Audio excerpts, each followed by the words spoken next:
Cuba's energy crisis has now reached its airports, with authorities warning airlines there is not enough fuel available for planes to refuel on the island.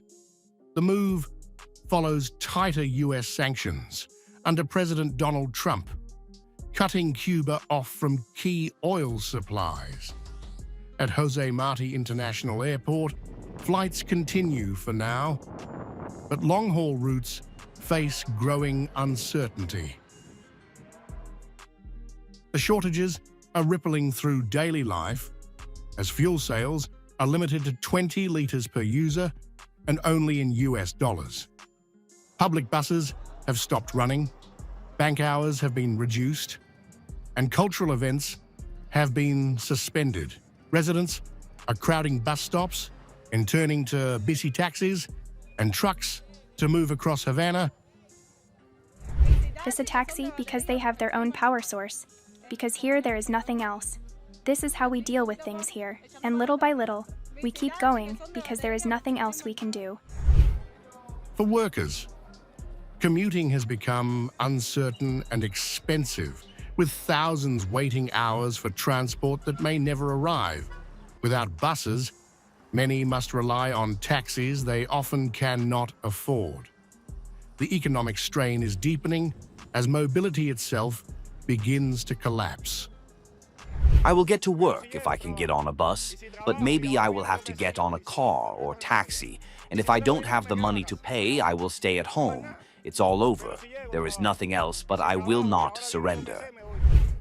The crisis is now drawing international alarm, with the United Nations Human Rights Office warning that fuel shortages are undermining access to food, water, and medicine.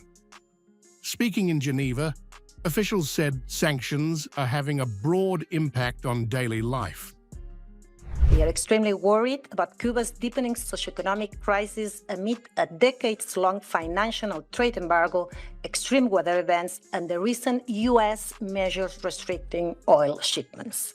So what we are asking, as I mentioned at the end, is to lift all sectorial sanctions because they have a really broad impact and are impacting human rights and the daily life of Cubans.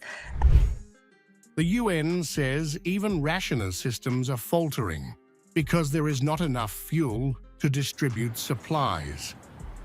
The warning frames the crisis not just as economic pressure, but as a growing human rights concern.